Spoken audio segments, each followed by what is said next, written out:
It is my privilege to be here this evening with Jack Ma, one of the great entrepreneurs of our time, of course, the founder of Alibaba. And we have so many things to talk about over the next half an hour. And of course, we also want to try to get to your questions as well. We're going to talk about Alibaba, of course, but also China, the Trump world that we all live in, globalization, trade, and so many other issues. But first of all, thank you, for joining us. Yeah. Let me start with this, which is to say that you just spent some time inside Trump Tower and went to go visit with Donald, our president-elect in the United States. Tell us about that meeting. Well, it's a very productive meeting, much better than I thought, than I expected. What did you expect? Well, I heard a lot, and I watched, like everybody, I watched all the news and heard a lot about him. So when I go inside, I saw, anything that, but he's very sort of open-minded, listen what I talk. So I think I'm very happy about results. And finally, when he said, he said, Jack, let me walk you down. So it seems he's very happy about the results we had. Can I ask, how does a meeting like that happen? Do you call him? Does he call you? Well, how does this take place? Well, that's the question I'm asking myself. Because someday I got some requests from people say, Jack, do you want a meeting the president-elect? I say, is that true or not?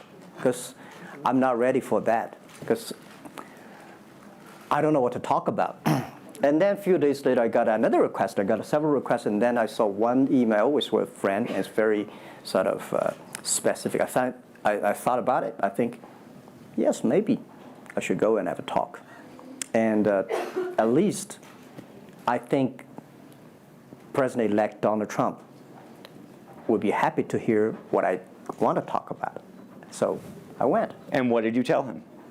Talk about the small business, talk about agricultural products, talk about the trade between China and the USA. We especially focus on telling about how can we bring the small business in America, sell them to China, to Asia, through our network, which can create a lot of jobs for them. And you committed to create what you say is going to be 1 million jobs in the United States over the next 5 years. Yeah. Now, that's not 1 million jobs that Alibaba itself, but you're not hiring 1 million people. No, we totally, Alibaba employee put together is like 45,000 people. We cannot hire 1 million. I cannot imagine I can manage 1 million people. Explain to us how you think about the U.S.-China relationship, given some of the comments that Donald Trump has made about China being a currency manipulator. Did that come up during your meeting? Well, I think first, in America, there's a freedom of speech, right? So he can say whatever he wants, and I respect, I understand. But of course, I have my views. We did not debate about the China-U.S. trade or manipulation. We did not debate. We did not talk. We agreed on something. Small business, developing the Midwest America, helping the farmers there, small business there, exporting to China. So we all agreed.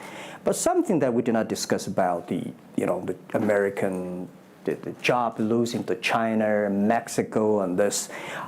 Can I share with you my ideas? Please. Yeah. First, I think 30 years ago, when I just graduated from universities, I heard America had a wonderful strategy. They outsource the manufacturing job, service jobs. They outsource the manufacturer to Mexico and China, outsource the service job to India.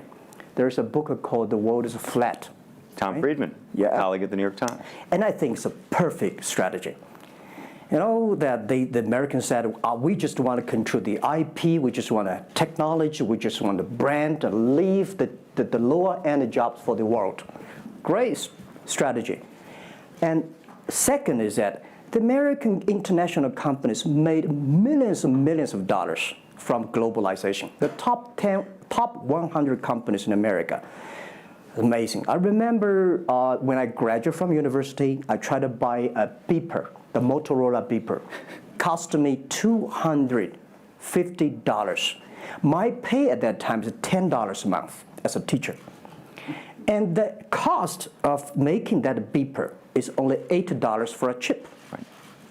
So past 30 years, IBM, Cisco, Microsoft, they made tons of money. The profit they made are much more than the 4 largest banks in China put together, the China Mobile Phone, China Unicom, and whatever you name it, put together. Still, these multinational companies made more money than.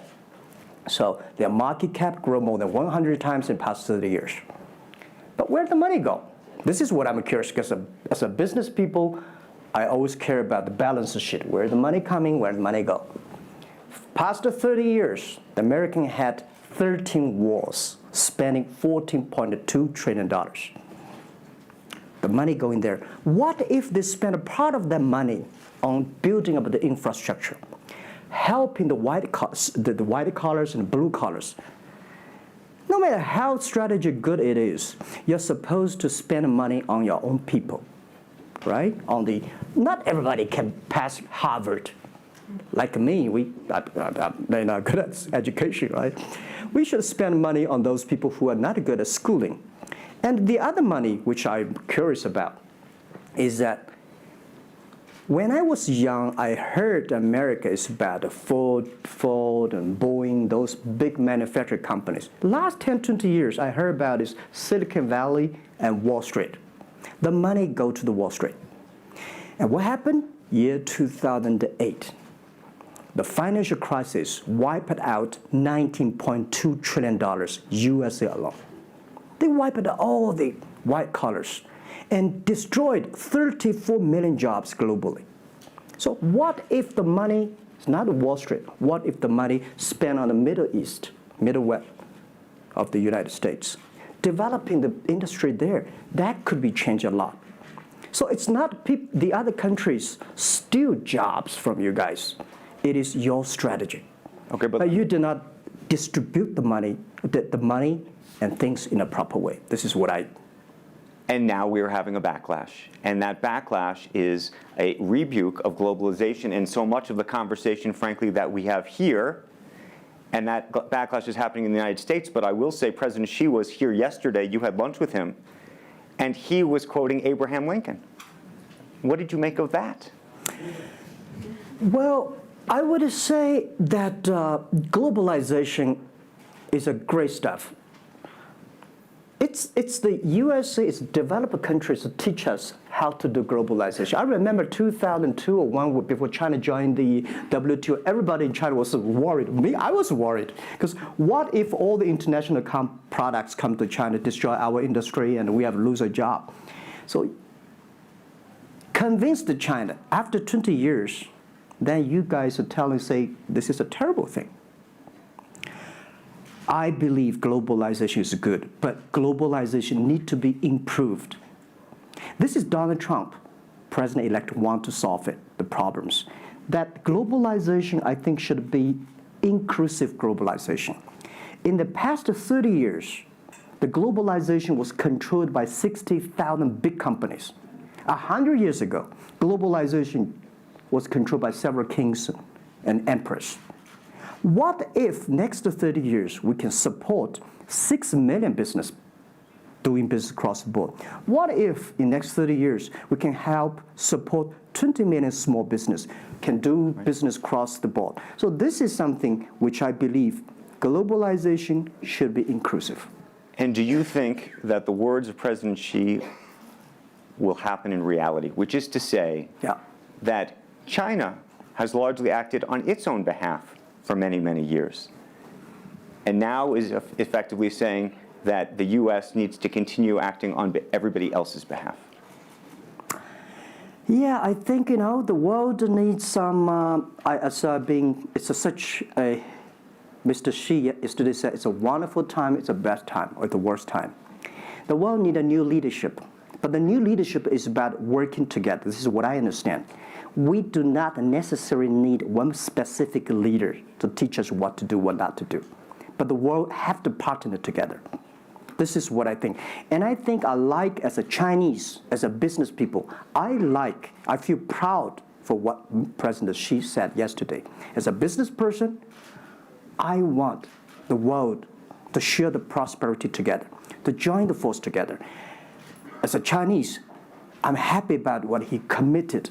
Yesterday he said, he speaks like us, takes the responsibility of the second largest economy. As the China's second largest economy, he has to take some responsibility.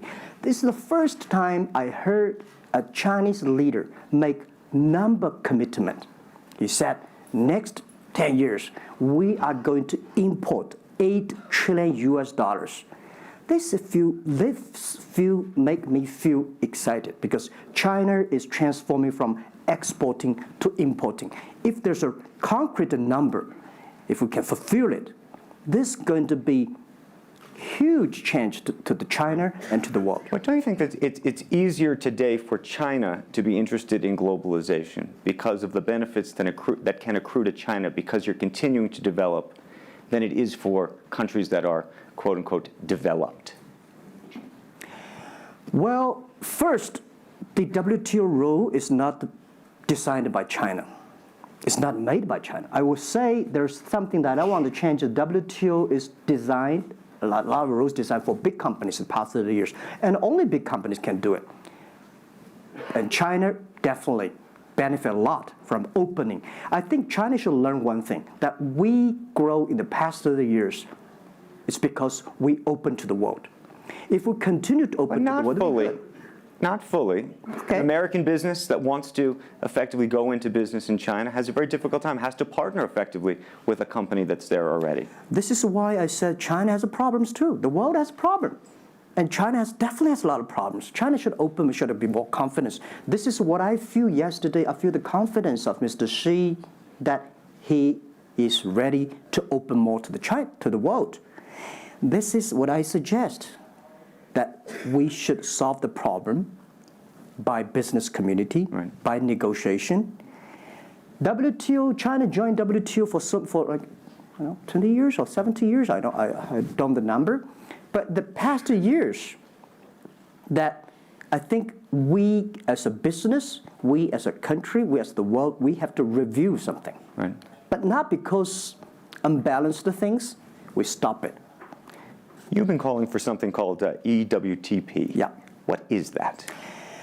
This is what I would talk about, is that the WTO was great, but they mainly designed for developed countries, big companies. There's no opportunity for small business. We want to build up an electronic world trade platform to support young people, small business, thanks through mobile phones, internet, they can sell and buy across the board. And the other thing is that WTO is a very interesting organization. When you put the Doha round, when you put 200 government officers in a one room, ask them to agree on something, it's impossible. I can never imagine that they can agree on something together. Business should be designed by business people. So we believe EWTP should be something that the business people sit down together, agree on something, negotiate on something, and get endorsement from the government. I want to talk a little bit about Alibaba and the model itself, because I think for many in the West, if you will, they don't necessarily understand it. And to the extent that the extent that I could try to compare it to Amazon, which I know you think is an unfair comparison, one of the things that's so fascinating to me is that Amazon and Jeff Bezos have pursued what might be described as a very asset-heavy business model. They're buying airplanes. They want to own the entire supply chain from beginning to end. And Alibaba has effectively an asset-light business. It is very much, in terms of the retail piece of this, the opposite. You don't want to own the warehouses. You don't want to own the logistics companies. How do you think about that? Is Jeff Bezos right, or are you right? And is there going to be a meeting in the middle? I hope both are right. And because the world can never have one model. If the world has only one correct model, the world is too boring. Right? We need to have all kinds of models. And the people who do the model should believe in the model. And I believe what I do. Right? The difference between Amazon and us, Amazon is more like an empire. Everything they should control themselves, buy and sell. And our philosophy is that we want to be an ecosystem.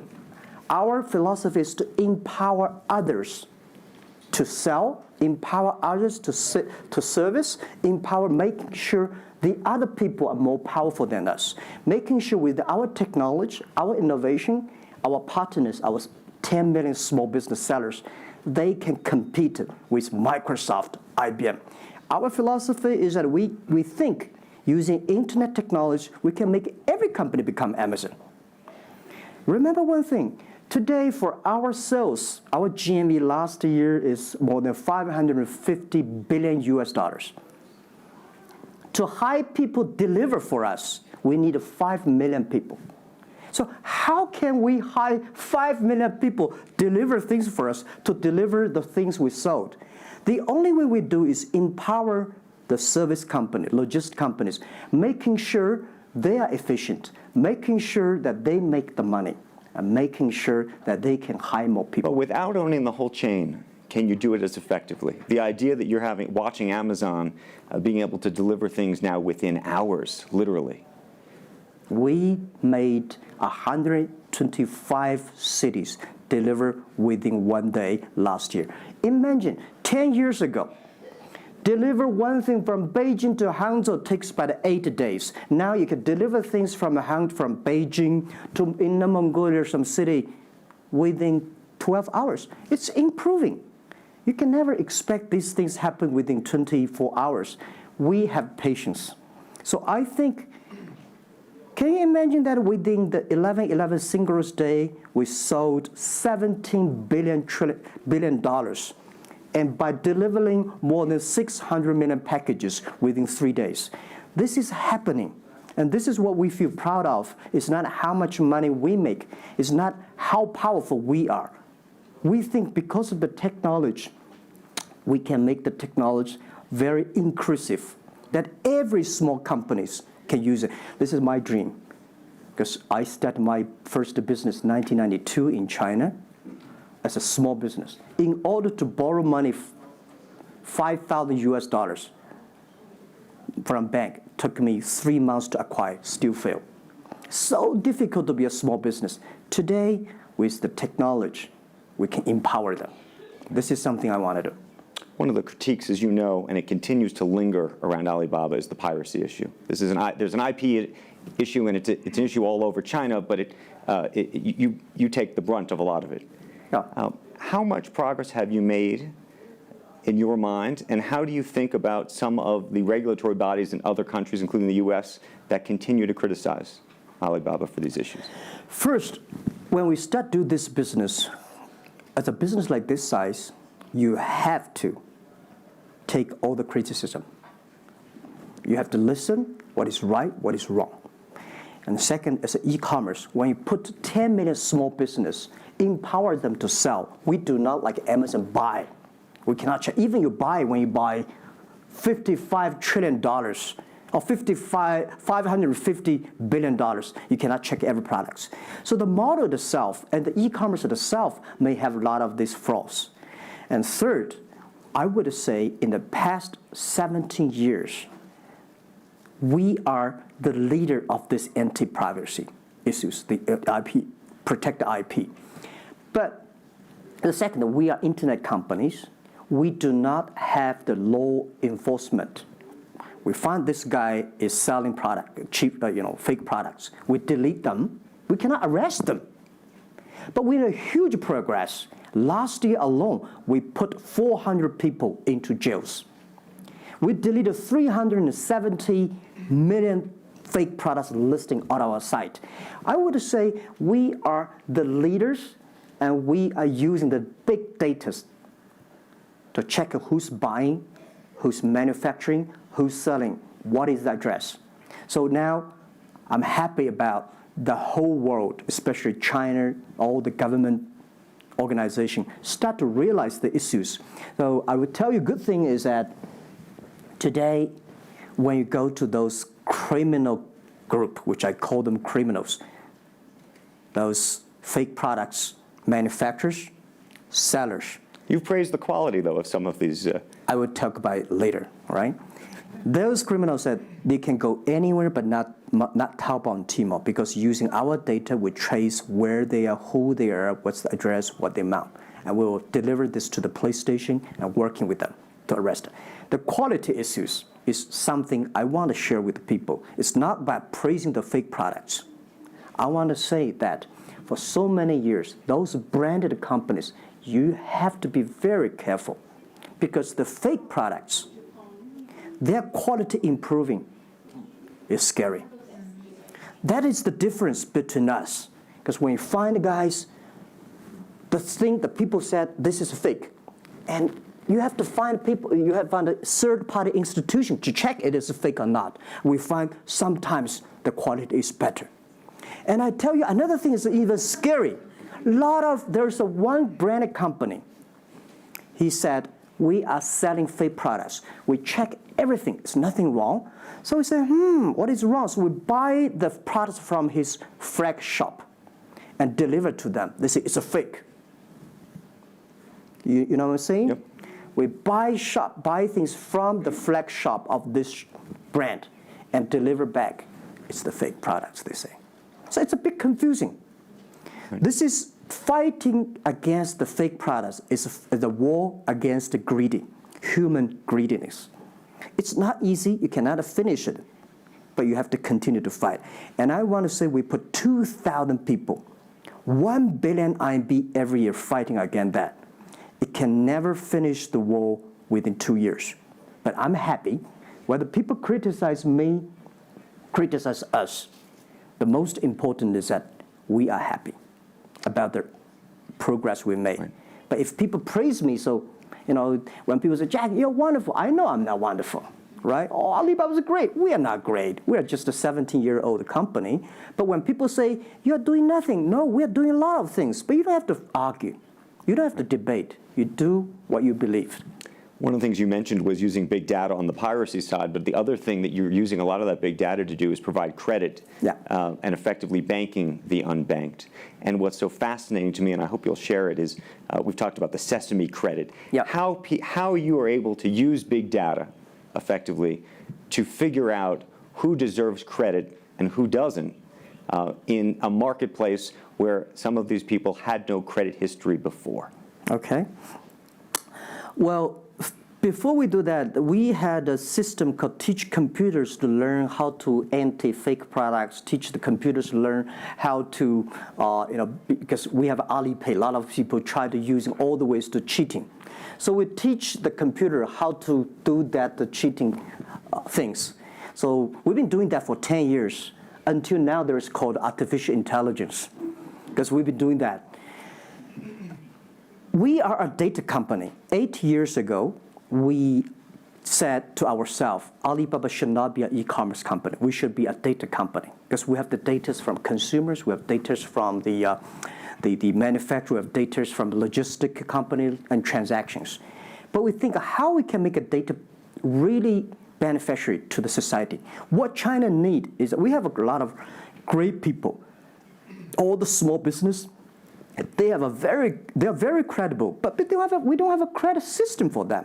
So how can we use a credit rating system based on the data we have to giving everybody a Sesame rating system? That is so powerful in the past 4 years because every individual, every small business, if they have been using our services, we give them a rating system. So we're giving loans in the past 5 years. We're giving 5 million business loans. They only borrow $5,000. 3 minutes, we can decide whether we should give you money, how much you want to give. Within 1 second, the money will be in your account.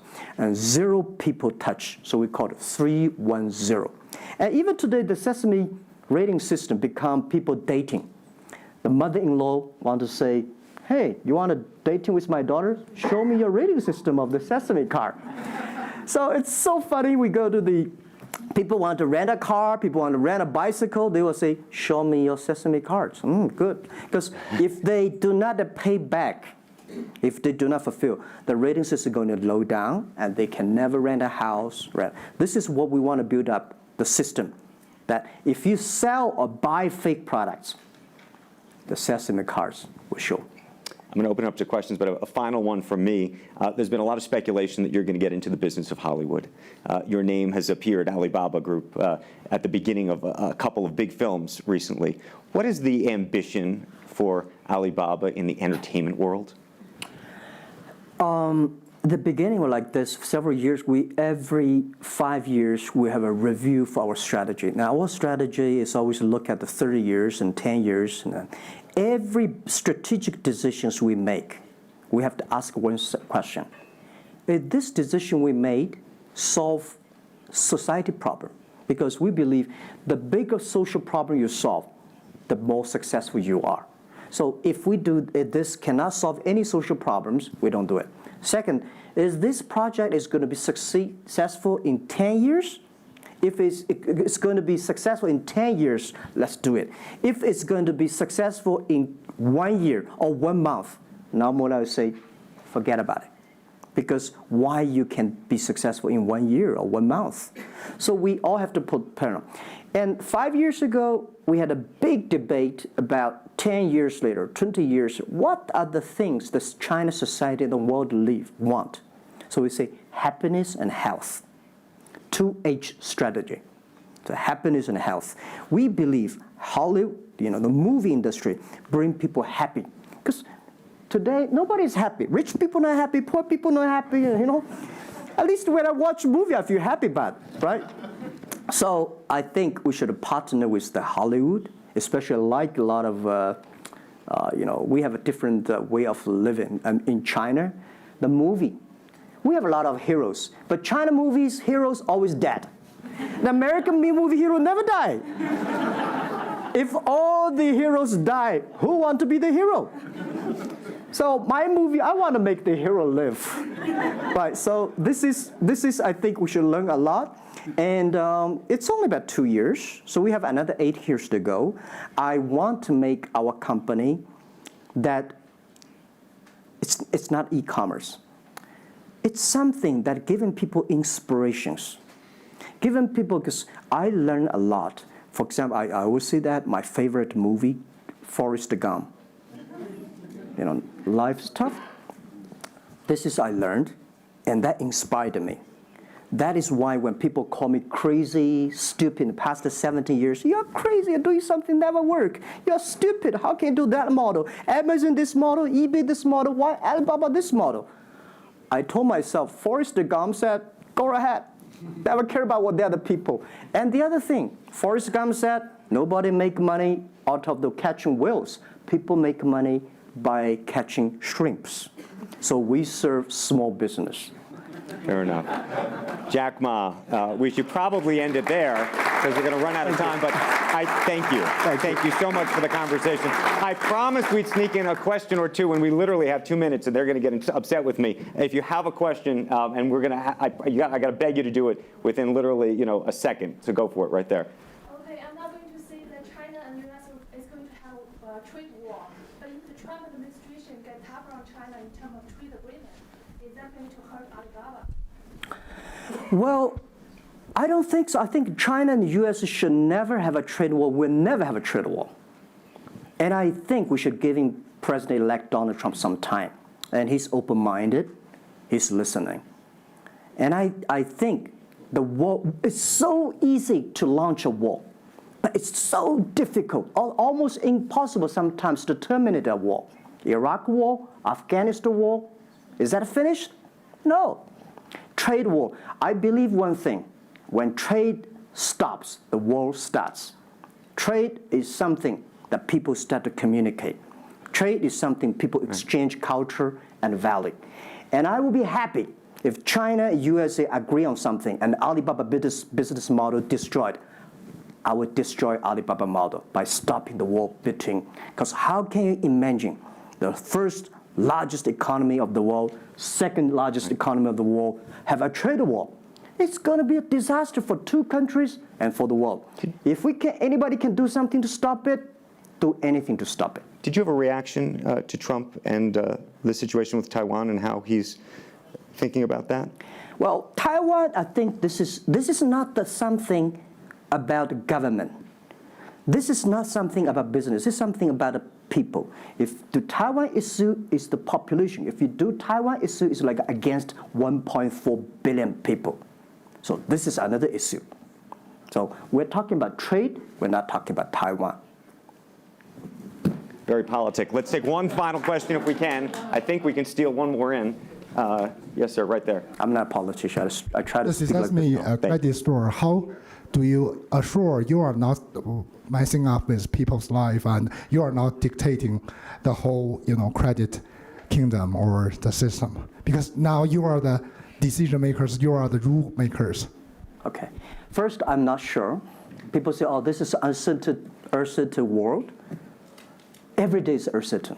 The only certain day was yesterday. I'm not sure about that in the future I would dictate, I would be stupid. That's why I should retire early when I'm young. That is why I have a lot of things that I dream I want to do. I want to do philanthropy, I want to be a teacher, I want to go back to school, I want to do the environment. And the world is so wonderful. Why should I be the CEO of Alibaba all the time? I'm coming to this world not to work. I want to come to this world to enjoy my life. I don't want to die in my office. I want to die on the beaches. It's a wonderful message. Jack Ma, thank you for the conversation. Well, can I say one last Yes, sentence? please. I just want to give my last advice to any people here that every government should pay attention to in the next 30 years are critical for the world. Every revolution, technology revolution takes about 50 years. The first 20 years, technology company. Next 30 years, the implication of the technology. Focus on next 30 years. The first 20 years, eBay, Amazon, Facebook, Alibaba, Google, good. The most important is that make the technology inclusive, make the world change. This is 30 years. Next, pay attention to those people who are 30 years old, because those are internet generation. They will change the world. They are the builder of the world. Third, that let's pay attention to the company who have fewer than 30 employees. So 30 years and 30 years old and 30 employees. That can make the world much better. Jack Ma, thank you very, very much. Thank you. Thank you. Thank you. Really appreciate it. Thank you. Thank you.